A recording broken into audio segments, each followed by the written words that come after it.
बिहार प्रदेश राष्ट्रीय जनता दल महिला प्रकोष्ठ की अध्यक्ष रितु जायसवाल अररिया पहुंची। यहां उन्होंने राजद जिला कार्यालय में महिला राजद की पदाधिकारी और नेताओं से रूबरू होकर पार्टी संगठन के बारे में विस्तार से जानकारी दी। राजद महिला सम्मेलन की अध्यक्षता जिला अध्यक्ष आरसी परवीन उर्फ लवली नवाब ने किया। इस मौके पर सभी 9 प्रखंड से नव मनोनीत महिला प्रखंड का बारी बारी से प्रदेश अध्यक्ष ने परिचय कराया। मौके पर पार्टी में महिलाओं की भागीदारी सुनिश्चित करने को लेकर विचार विमर्श किया। इस मौके पर मुख्य अतिथि राजद की प्रदेश महिला अध्यक्ष रितु जायसवाल ने कहा कि आधी आबादी महिलाओं की है, ऐसे में उनकी भागीदारी राजनीति में जरूरी है। और उन्होंने अपने संबोधन में कहा कि पार्टी संगठन की मजबूती को लेकर बिहार का दौरा कर रही है। इस मौके पर राजद जिला अध्यक्ष मनीष यादव, वरीय उपाध्यक्ष हाजी सरवर आलम, शत्रुघ्न मंडल, जिला प्रवक्ता जगदीश शाह गुड्डो, अररिया प्रखंड अध्यक्ष मोहम्मद नसीम, सुशील विश्वास के अलावा सभी प्रखंड की महिला राजद अध्यक्ष और कार्यकर्ता मौजूद थे। जिला महिला राजद अध्यक्ष लवली नवाब ने कहा कि जिले में राजद का महिला संगठन काफी मजबूत है, जिसका सीधा लाभ आगामी लोकसभा और विधानसभा चुनाव में पार्टी को मिलेगा। जब से महिला विंग के प्रदेश अध्यक्ष की जिम्मेवारी मुझे मिली है, उसके बाद मैं सभी जिलों में जाकर के भ्रमण करके संगठन की मजबूती के लिए जिला से लेकर के प्रखंड, प्रखंड से लेकर पंचायत और पंचायत से लेकर बूथ तक के मजबूती के लिए अपने जिला अध्यक्षों से मिल करके उस पर हम लोग चर्चा कर रहे हैं, विचार कर रहे हैं। सभी महिलाओं को राष्ट्रीय जनता दल के प्रति जोड़ने का काम कर रहे हैं। तो ये मेनली आप कह सकते हैं कि संगठन की मजबूती के लिए मैं अभी आपके अररिया जिला में यहाँ पे आई हूँ। किस तरह काम काम तो बहुत सारे हैं करने के लिए। महिलाओं का रुझान जो है वो राष्ट्रीय जनता दल के प्रति बढ़े, महिलाओं का भरोसा हम लोग जीत पाएँ, उनका विश्वास हम लोग जीत पाएँ, ये हमारे लिए बहुत महत्वपूर्ण है। वोट से ज़्यादा दिल जीतना महिलाओं का, उनका भरोसा जीतना, ये हमारे लिए महत्वपूर्ण है। हम उन लोगों की तरफ बिल्कुल नहीं है जो महिला की सुरक्षा की बात तो की लेकिन उसको धोखा देने के अलावा कुछ नहीं दिया। उन्होंने महंगाई कम करने की बात तो की लेकिन वो एक झूठ साबित हुआ। तो वो लोग समझ रहे सबसे ज़्यादा जो छली गई है या सबसे ज़्यादा धोखा जिनके साथ हुआ है ये भाजपा की सरकार में महिलाओं के साथ हुआ है, जिन्होंने बेटी बचाओ का नारा दिया लेकिन सबसे ज़्यादा बेटियां उनकी सरकार में प्रत्यारित हुई। चाहे वो मणिपुर का मामला हो या महिला पहलवानों का मामला हो, महिला रेसलर्स का मामला हो, या जिस तरीके से गैस के दाम को लेकर के महिलाओं को छला गया है ना, कहा गया कि भाई फ्री का गैस है, फ्री का ये है, और उसके बाद से जिस तरह से दाम में वृद्धि हुई और अब चुनाव है तो भाई सब 200 रुपये कम कर दिए। तो ये थोड़ी चलता है कि पहले किसी से 1200 लूट लो और बाद में चुनाव के समय 200 कम कर दो। तो ये सारी जो जालसाजियाँ हैं बीजेपी की वो महिलाएं बहुत समझ चुकी हैं। इन सब मामलों को लेकर के बीजेपी अपने आप को बैकफुट पे महसूस कर रही है।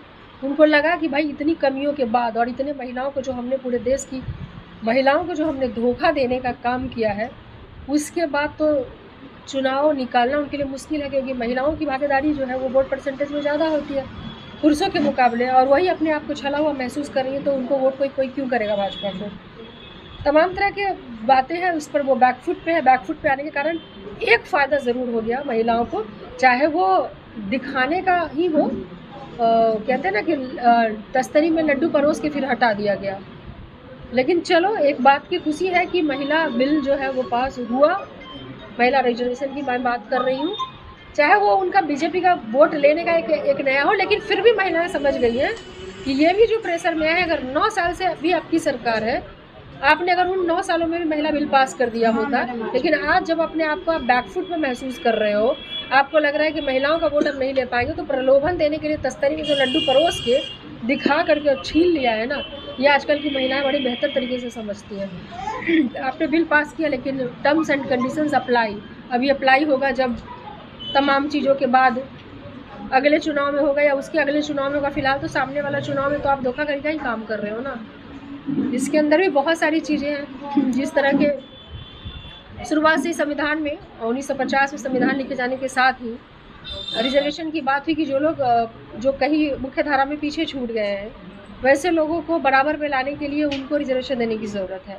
SC और ST को रिजर्वेशन दिया गया। SC को 15% का रिजर्वेशन दिया गया, ST को 7.5% का रिजर्वेशन दिया गया सभी चीज़ों में, इंक्लूडिंग पॉलिटिकल रिजर्वेशन भी।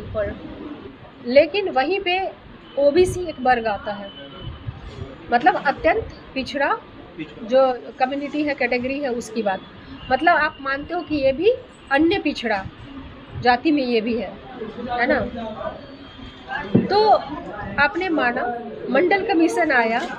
मंडल कमीशन आने के बाद आपने ओबीसी को 27% का रिजर्वेशन दिया। किसमें दिया? पहले तो आपने उन्हें माना कि एससी और एसटी के अलावे भी जो जातियां मुख्य धारा में पीछे छूट गई हैं वो जातियों में ओबीसी भी है। ये मानते हुए मंडल कमीशन के आने के बाद आपने रिजर्वेशन दिया। किसमें? नौकरी में दिया, स्कूल कॉलेज के एडमिशन में दिया, लेकिन पॉलिटिक्स में नहीं दिया। यानी जिनको आप मान रहे हैं कि वो पिछड़ा है, उसको पॉलिटिक्स में बराबरी का अधिकार क्यों नहीं दिया? हम उन सभी सरकारों से पूछना चाहेंगे जब जब उनकी सरकारें रहीं, जब महिलाओं का बिल आया, उसके बाद फिर भी ये लिंगर ऑन होता चला गया और आज 27 साल बाद भी हम वहीं पर हैं जहां पहले से थे। अररिया का लग्जीरियस होटल ग्लेशियर अब आपकी सेवा में तैयार। अररिया का लग्जीरियस होटल ग्लेशियर अब आपकी सेवा में तैयार है। ग्लेशियर होटल में आपको एक से बढ़कर एक लग्जीरियस रूम की व्यवस्था उपलब्ध है।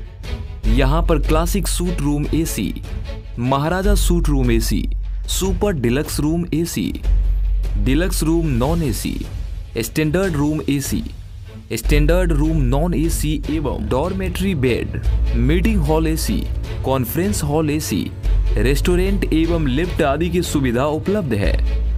Classic suite AC, Maharaja suite AC, super deluxe AC room के साथ ब्रेकफास्ट फ्री है।